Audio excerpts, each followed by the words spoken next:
All right, let's kick off. Great.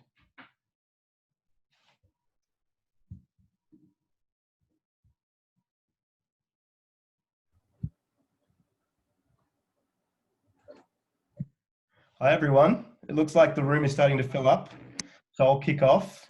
My name is Nick Martin, for those of you who I haven't met, and I'm a venture partner with Draper Startup House here in Singapore. Through the Impact Collective program, I've got the opportunity to meet some of you, though we've also extended this to our virtual communities outside the program. For those of you who are not aware of Impact Collective, it's a equity-free accelerator focusing on businesses that are launching impact for profit businesses.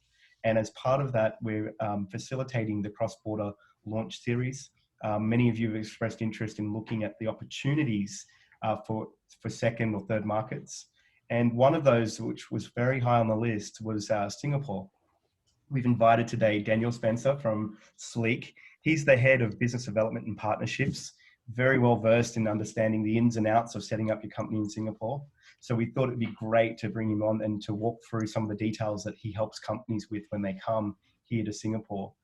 It is one of those exciting places. In many cases, it's quite a hassle-free process, but still a few complications and tricky corners that you need to navigate. And we hope Daniel can demystify some of that today. Very exciting to have you here, Daniel. So thanks a lot for taking the time. Yeah, thank you very much, Nick. And thank you to all of you for joining us on a Friday morning. TGIF, we're almost there for the weekend. But the aim for this morning's kind of session is for it to be useful for you. You're attending, there's a reason you're here. So what I might ask is, as the workshop goes on, if you could type in the chat, like who you are, like what's your name, and what's your interest in being here? Are you looking to set up in Singapore? Do you have a particular question that you would like an answer for? In terms of the session this morning, it'll cover two segments. The first will be just giving you a high-level overview of what you need to consider when you look at starting a company in Singapore, and also why there are so many people coming to Singapore. And then the second part will focus on, once you do set up a company in Singapore, what are the things that you need to be aware of in terms of keeping the company compliant? Because Singapore is a fine city, and that means that if you do something wrong, you will get lots of fines. So again, we'll do part one first. I'll stop, and then if there's any questions from anyone, feel free to turn on your mic to ask the question, or you can use the chat function as well. So yeah, kick off, write out who you are and what's your interest in being here in the chat. All right, so part one, starting a new business in Singapore. So starting a company in Singapore is not new. People have been doing it for many, many years. And in terms of Sleek, we set up between 80 to 150 companies in Singapore every month. It's been growing a lot since coronavirus, just because, again, people are looking for destinations which are safe, which are a bit easier to set up, and where there's not a lot of requirements for paper. And so, but the main reason that people come to Singapore, as probably most of you know, is the tax. So you can see there that Singapore has a very attractive tax system that you can use to leverage for tax optimization. So what that means is that there is 0% tax on dividends if you're a shareholder in Singapore. There's no tax on capital gains. So if you set up a company here, you grow it and then you sell it, there's no capital gains tax in Singapore. You also have access to a startup tax exemption scheme. So most of our clients are startups, and for the first 3 years, there's exemption on profit, and we'll get to that in the next slide. And you also have access to more than 50 different double taxation agreements. And so if you are basing your company in Singapore, you have clients within the region, you can very much optimize your operations to send money across different jurisdictions and to leverage that tax. So someone's in the chat to introduce themselves. Thanks, Thomas, for kicking us off. So again, if you're joining us, please feel free to write your name and a bit of reason why you're interested to look at this topic. The last point is that Singapore has an exemption on the small audit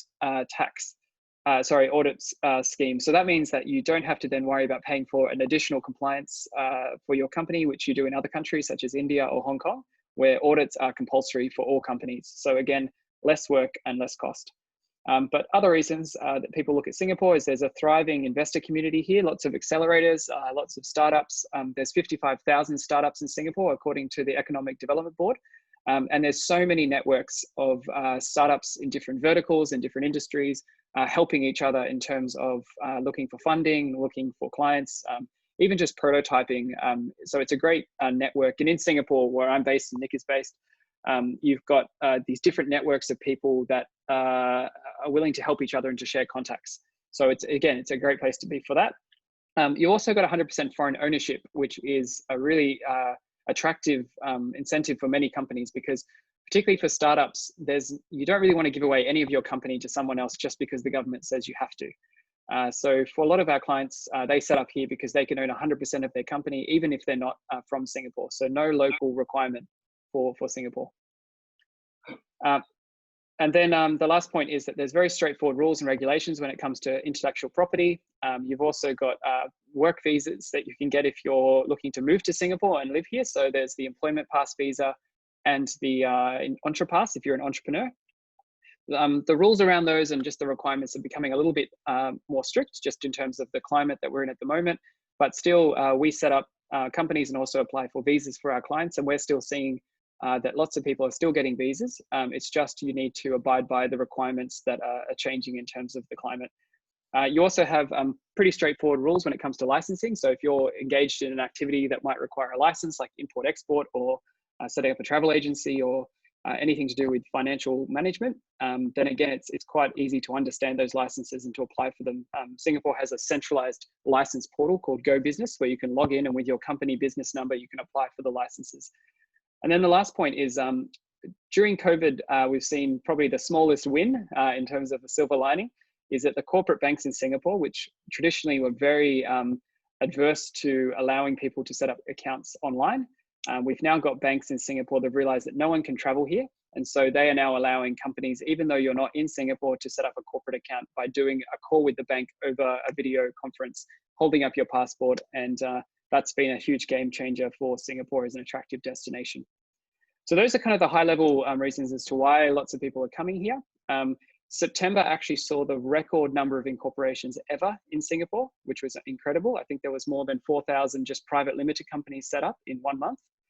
And then in terms of the startup tax exemption scheme, you can see that top left, they're the criteria that you would need to apply to be eligible for it. The key one is at least one shareholder of your company. So one owner needs to be an individual and own more than 10% of the shares of the company. So you can see that if your Singapore entity is owned 100% by another company, maybe a mother company in Europe or Australia or the US, then you don't qualify for this scheme. You also don't qualify if it's just a pure investment holding or a special purpose vehicle, because again, it's not really a startup. But if you do qualify, you can see there that for your first $100,000 in profit, you have a 75% tax exemption. And so that means that your effective tax rate is 4.25% for the first $100,000. The next $100,000 is 8.5%. And then Singapore's corporate tax is capped at 17%.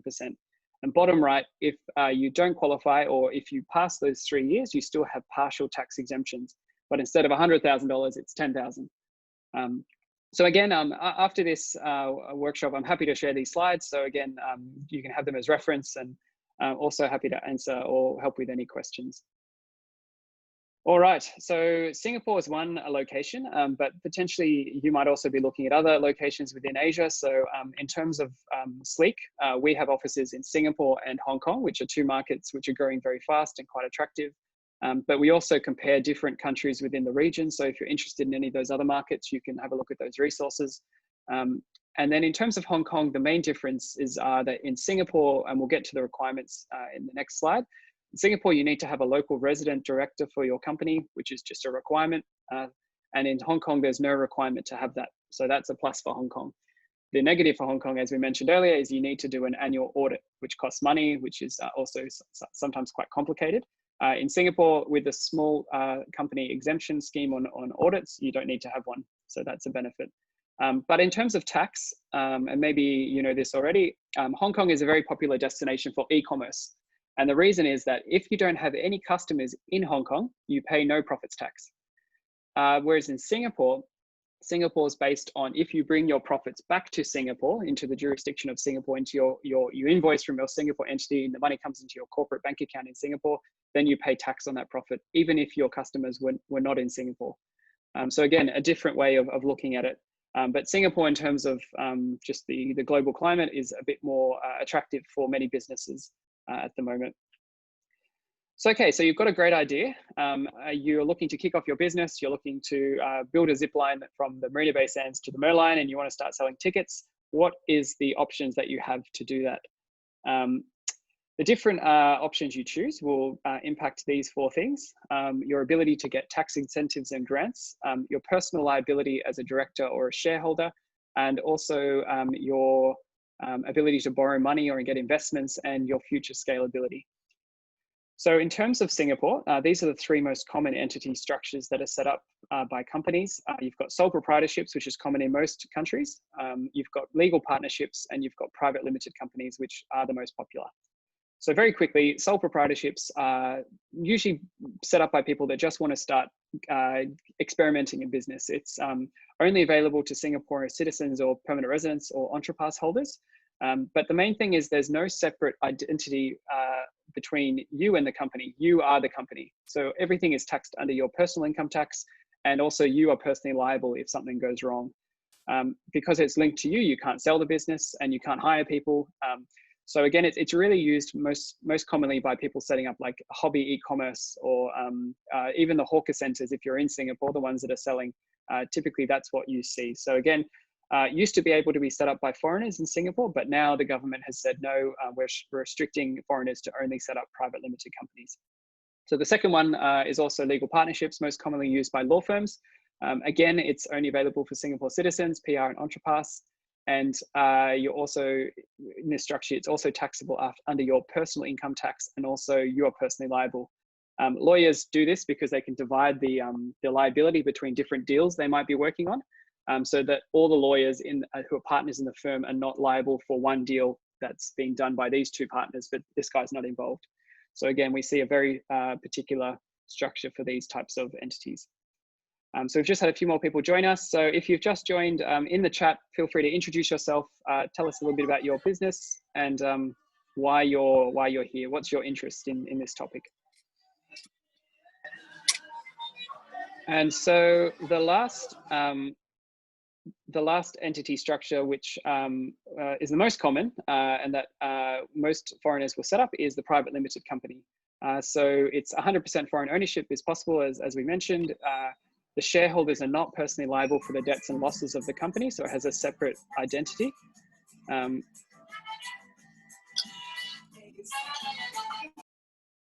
And you also have access to grants, incentives, you can hire people, and also it's easy to set up and quick to shut down. So to shut down a company in Singapore is called a strike-off. We do that for companies when maybe they've made an investment and they no longer need an entity, or maybe the business that you've set up doesn't work.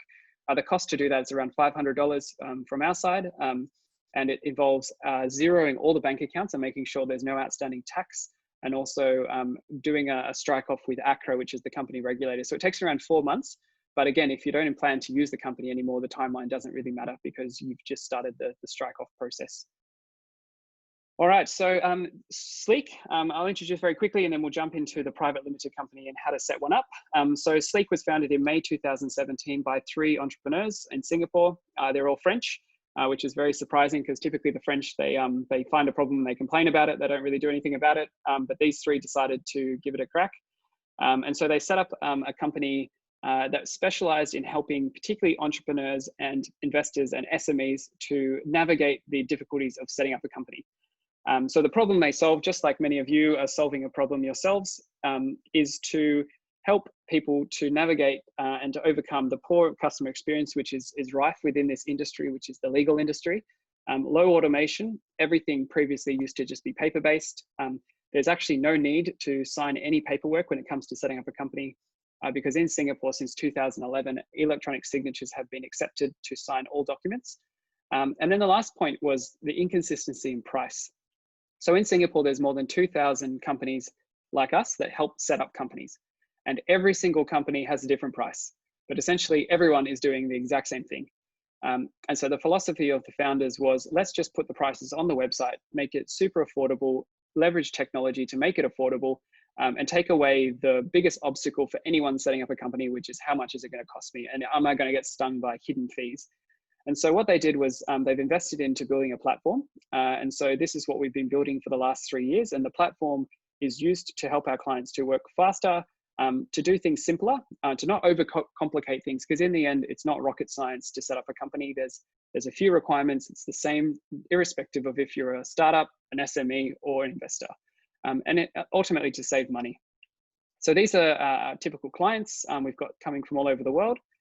And this is the requirements that you have to set up a company. So as we said, at least one owner of the business. That can be 100% foreign. It can be an individual, or it can be a company.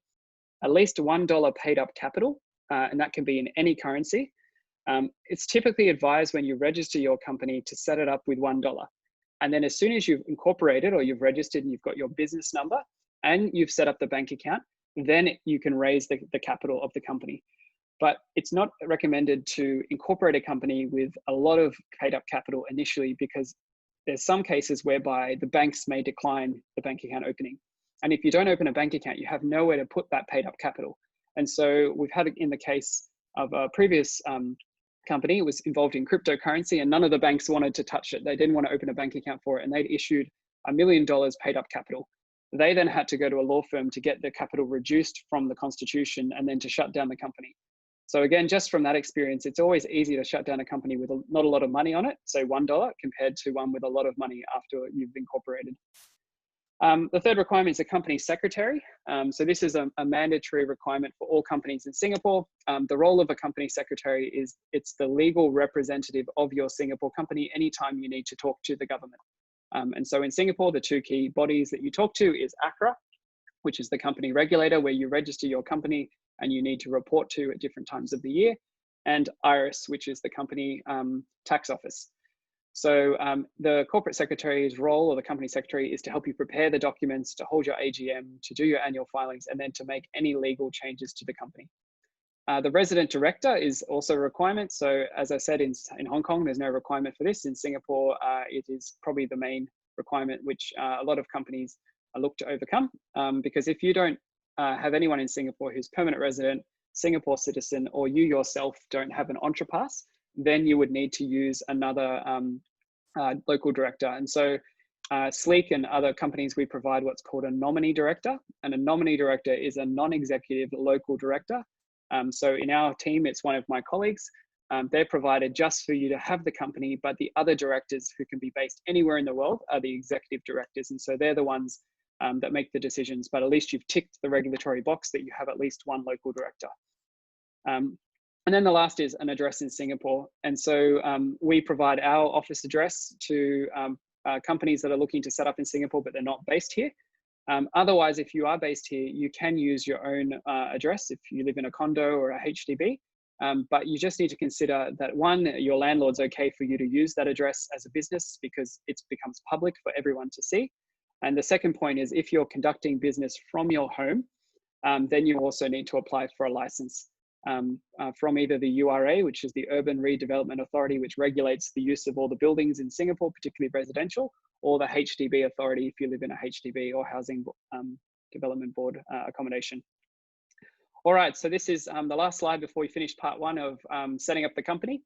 But these are just some other things to share with you that are most commonly thought about for many of our clients that are setting up here. So when you go to set up your company, ideally you've thought of your company name, but it's important to be aware that particular words in a company name in Singapore are restricted. So the word Singapore, if you try and register your company in ACRA, the company regulator, and you put Singapore in your company name, that may be referred, because Singapore wants to make sure that if you are representing Singapore, that your company is not engaged in any activities that can put Singapore's reputation at risk.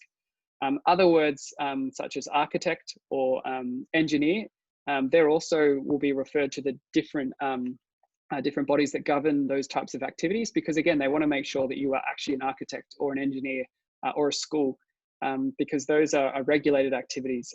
So if you do pick one that might be referred, in our platform, we recommend, hey, you've chosen one that might be referred.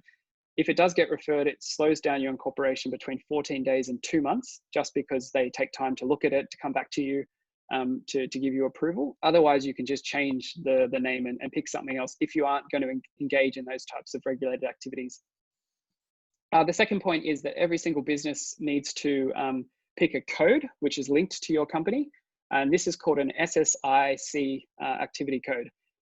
All this is really for statistics purposes for the government to know how many dentists there are, how many consultants, how many travel agents there are in Singapore. But again, just like the company name, some of these codes are restricted. So again, architect, financial funds management. So again, just to be aware that those codes may be referred. So again, the advice for the codes is to pick one that's quite general, that can be really classified for your business activity, because it then allows you to do many different types of activities under the one company. The most common codes that our clients choose is 70201, which is Management Consultancy General, which allows you to do any type of consultancy. Retail sale over the internet, which is e-commerce, or holding company, if it's going to be a holding for another entity in a different country. And so in terms of those codes, it's possible to have two. You would have one that's primary, one that's secondary, or you can just have one. And those codes you can change if your business activity changes as well. So you're not locked in for whatever code you choose. The next point is which end of financial year should you choose? And we'll get to that a bit more in the second part, which is, we talked about that startup tax exemption scheme. So if you're eligible for that, so to get exemption on your profit for the first 3 years, it's recommended that you pick your first financial year to be exactly 12 months. And in Singapore, that's different from many other countries, is you can actually choose your end of financial year. So if we were to incorporate today in October, it's typically recommended that your end of financial year should be September next year, because that'll be exactly 12 months. So you kind of maximize your 12 months and then 12 months and then 12 months of that startup exemption. For strategic reasons, sometimes you might want to align your end of financial year to be December, which is the most common in Europe or other countries. But again, it's up to you to choose the one. But if you chose December, like in 3 months' time, you would have your first financial year 3 months, and then you would have to start to do all your tax after that. So again, it's just something to think about. Do you need any license or permits? So we've touched a bit on that. There's a website where you can go to find out more about them, to apply for them. Different activities are regulated. Where will you open your corporate bank account? So again, you have the options of the traditional banks in Singapore. You also have virtual corporate account providers such as World First or TransferWise, which most of you probably know. They have licenses in Singapore to open an account which you can link to your company and you can use as your corporate account. The main difference between the traditional banks and those virtual corporate account providers is that they differ in terms of their online offering. The traditional banks have a minimum deposit to open the bank account, and the online providers don't have a minimum deposit. So you don't need to put in like $3,000 to get an account, but instead they will charge a transaction fee every time you transfer money. So just a different way of operating. Where will you work from? So lots of co-working spaces in Singapore, lots of offices. But again, as we see with Corona, everyone's working from home. What insurances might you need? So even though you might set up a private limited company and the liability is limited to the bank account, if there's activities that engage or happen that make you personally liable as a director, it's advised to be protected, and insurance is always a good thing to at least look at. So the most common insurances that a lot of our clients take out is personal indemnity insurance or directors and officers insurance. And again, we have resources on our website that go into the kind of some horror stories of why you might need those types of insurances. And then the last point is, what other legal agreements do you need? So I understand that a lot of you are startups. You're looking to raise funds, you're looking to bring on investors. So you may be building instruments such as shareholder agreements or founders agreements, or you might also be trying to attract really high quality staff, but you might not have a lot of money. And so you can entice them to come on board with something like an employee share option plan. These types of legal documents are often tailored to your specific need. And so it's good to work with a good lawyer that can help you to do that, because the worst thing to do is to not get good advice when it comes to the ownership of your company, because that's where disputes come in. And we've seen in the media in Singapore recently, there's a few disputes in the courts for investors that were not given the right to invest in a startup, or founders that never had an agreement that are now fighting against each other in terms of who owns what part of the company. But also, like, we see a lot of sad things in terms of really awesome companies and founders that give away a lot of their company to people. And in the end, there was one client that I was speaking to who only owns 27% of her company, and it's going crazy, but she's given away a lot of her equity to other investors. So again, good to think about, good to get advice from other startups or to speak to a good lawyer. And if you need recommendations for any contacts for any of this, I'm very happy to point you in the direction of who we work with. All right, so that's part one. A lot of information. As I said, I'll share the slides with you all so you can have that as a reference. But I just wanted to pause there and to see if anyone had any questions on any of those points in part one. You can either turn on your sound and just ask a question, or feel free to type in the chat.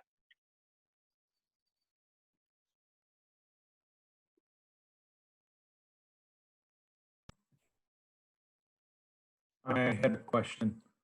Yeah, thanks, Thomas. So for the name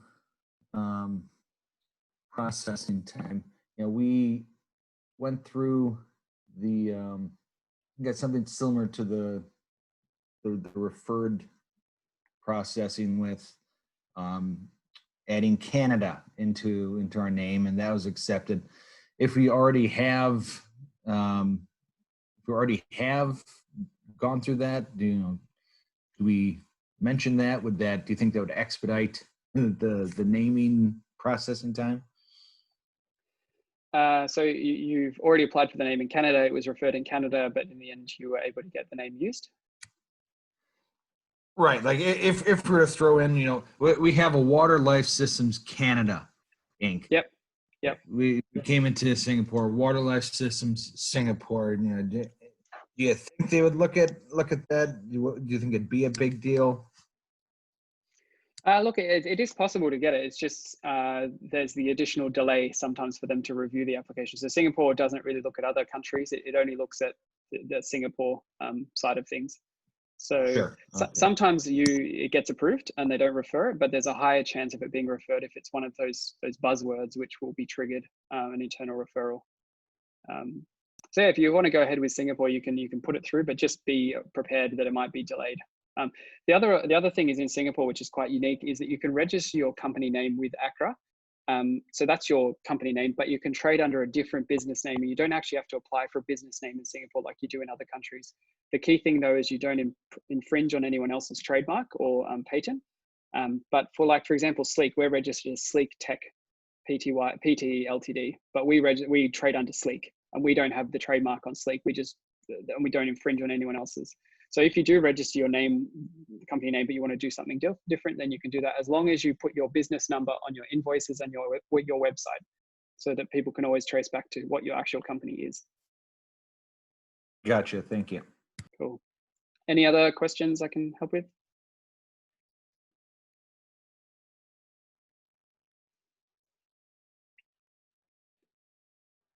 Cool. Okay, we'll keep going. So keep thinking about that, but happy to answer any questions at the end of this second part.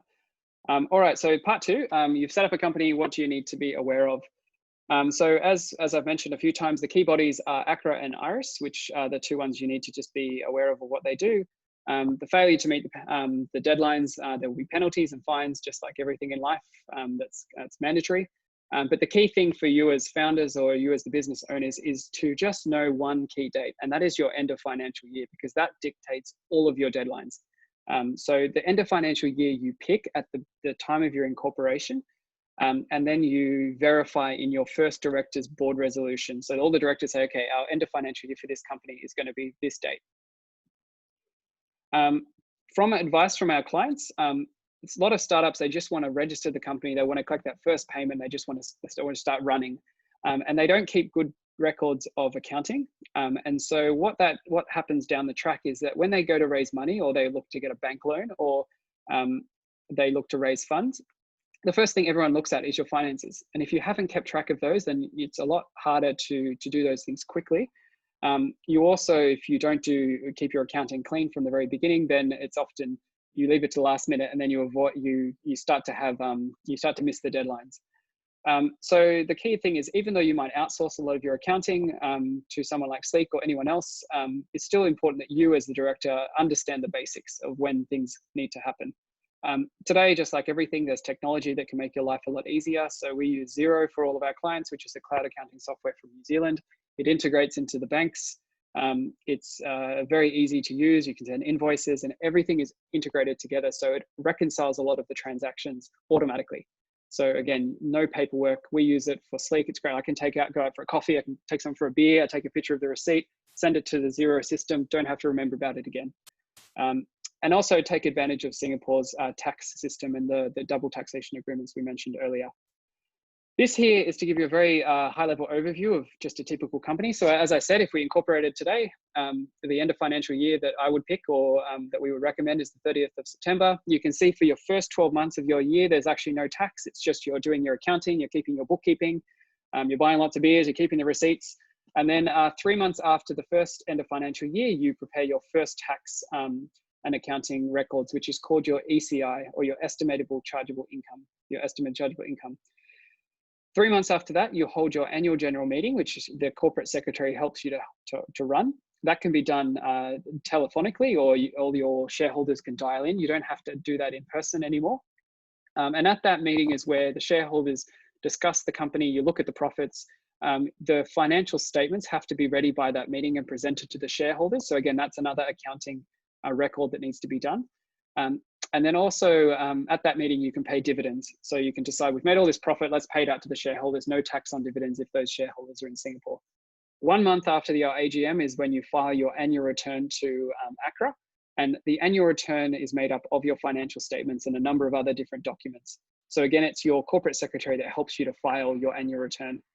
You can see in the bottom right there, if required, XBRL. An XBRL is a specific report that a company needs to compile in Singapore if you have a corporate shareholder. So if one or more companies own your business, even if it's 1%, you need to prepare this type of report. To give you an idea, for us to do that ad hoc, it's about $500. So again, if you don't have any corporate shareholders, it's just individuals, you don't need to prepare this. And then the last thing for your financial year is your income tax return, which is called a Form C or Form CS. Form CS is just a simplified version of Form C, and that's your tax return, which is made up of the base of your ECI, your financial statements, and your corporate tax. So you can see that all of the tax happens in the future for the previous year. So it can get quite confusing because as soon as you hit the 1st of October, then you've started your new financial year, even though you're still doing your tax for your previous financial year. So again, just to kind of show you a visualization, it's a lot easier to see. But as I said, as soon as you know your end of financial year, these deadlines are always the same. And there's very helpful calculators online that you can just put in your date and you can calculate when all your deadlines will be.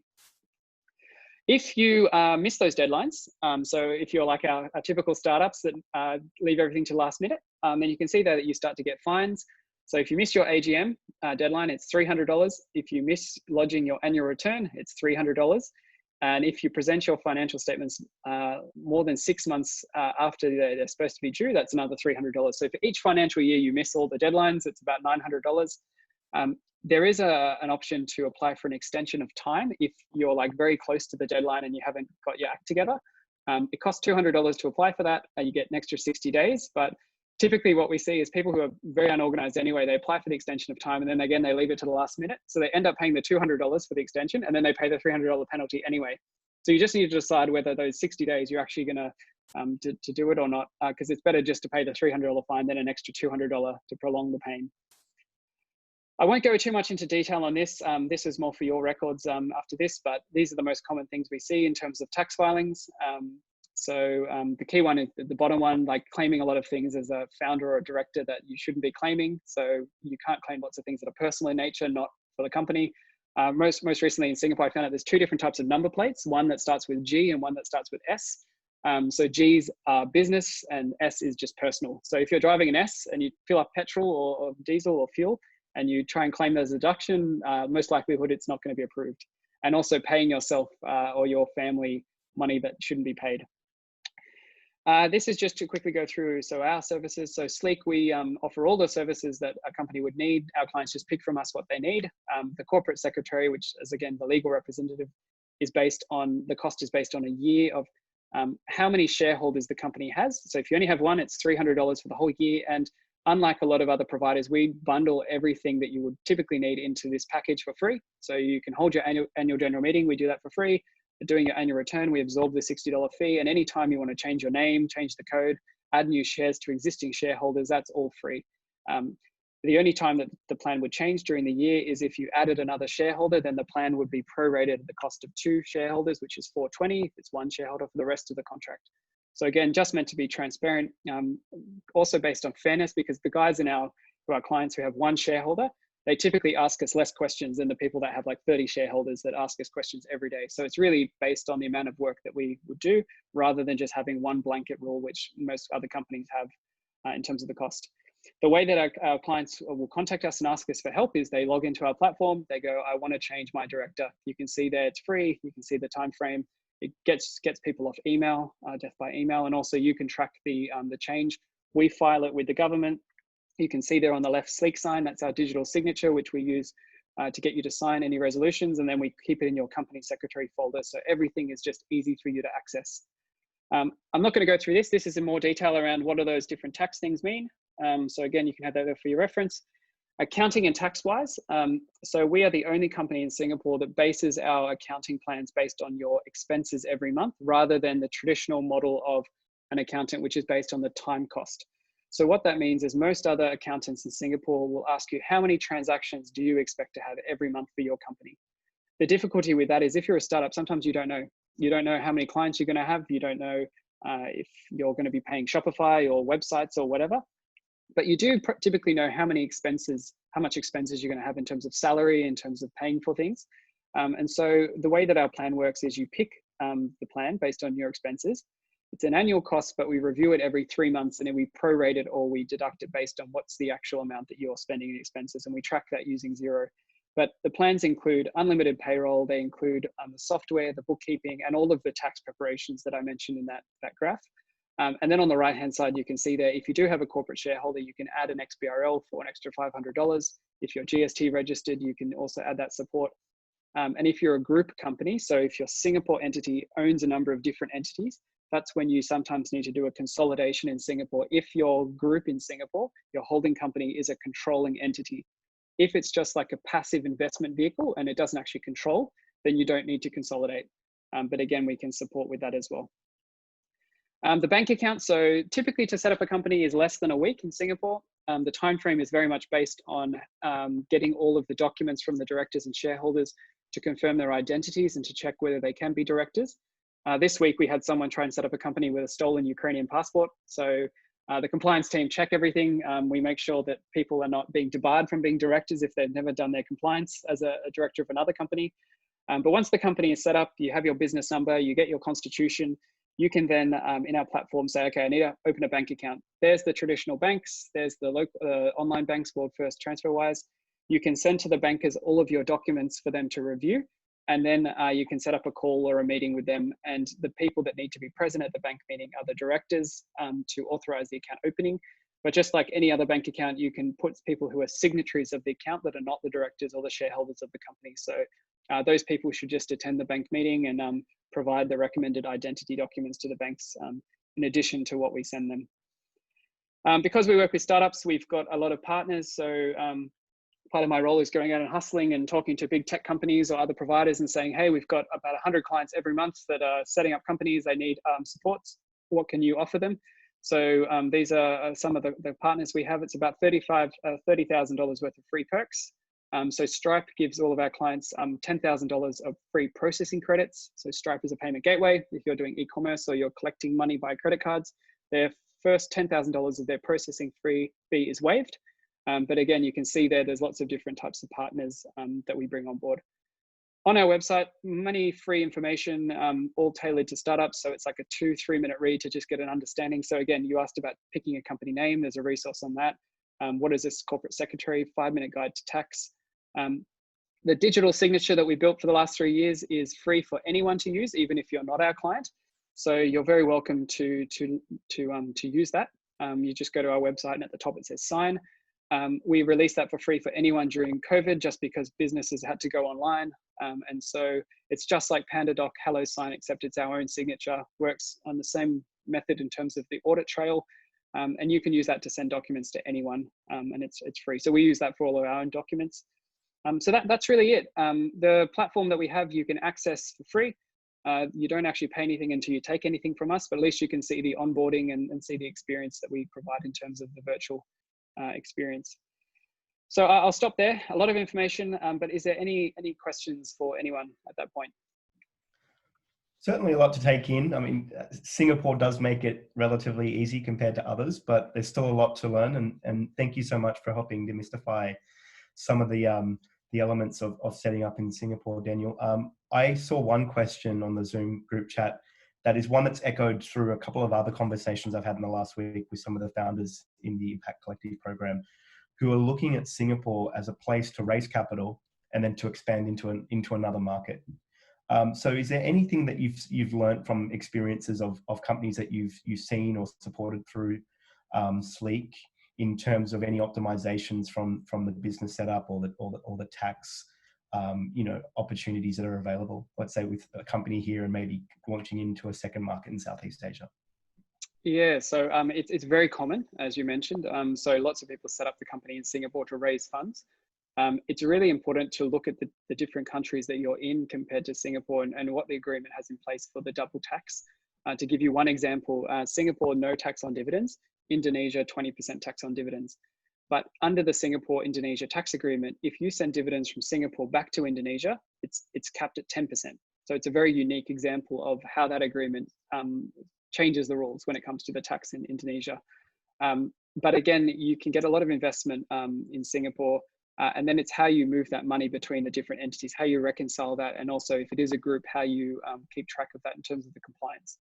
So in terms of those types of structures, a lot of our clients are doing it. We have good advisors that we connect them to that can help. So again, if you're thinking about doing that, happy to share all of our contacts for you to reach out to. All of our contacts are really engaged in the startup ecosystem, so they don't charge ridiculous fees. They're down to earth. Like our best lawyer that we work with, he turns up to meetings in a t-shirt. But out of all the lawyers that we've referred our clients to, he is the expert in terms of the Singapore Companies Act, and also just a nice guy. Like, it's gone are the days where you have to go to a law firm and feel like you're inferior because you're not wearing a suit. You just want to get good advice and you want to get friendly advice. So these are the types of people we try and find for our clients. And so, yeah, very happy to connect you guys with them. And also, like, within our client base, we've got more than 3,000 clients now. And every month, as I said, we set up between 100 new clients. So if there's anyone that's in a similar industry to you and you're looking for advice, happy to also see what clients we have in your space and if they might be happy to give you advice from their own experience. I think that's the best way to learn as well. Fantastic. Let's go to the floor, see if there's any specific questions from the group.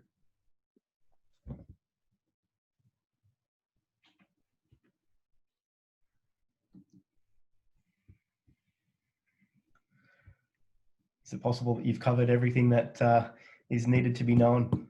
I think it's a lot of information, but I see a lot of the questions or the comments around fundraising, like raising funds. So there are a lot of angel networks or VC networks. So again, if that's interesting for you, reach out to me and I'm happy to share you the list of all of those contacts. And you can go and you can pitch yourself to them.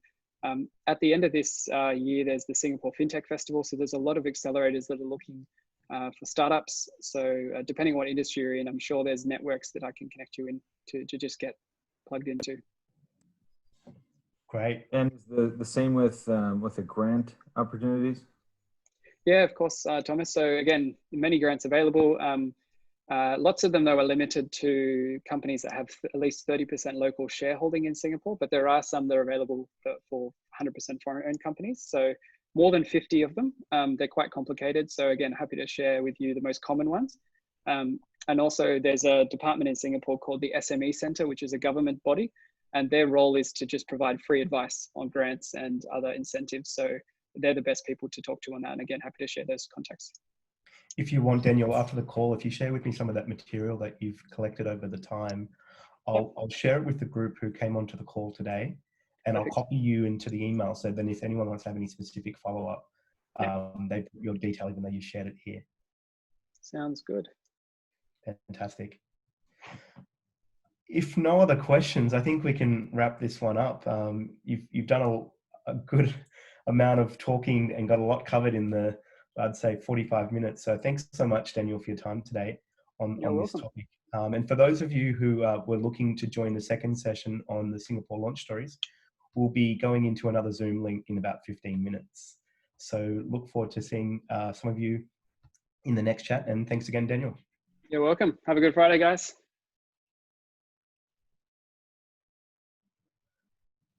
That was great. Thank you so much. You're welcome. We should stop the video and we can have a quick debrief.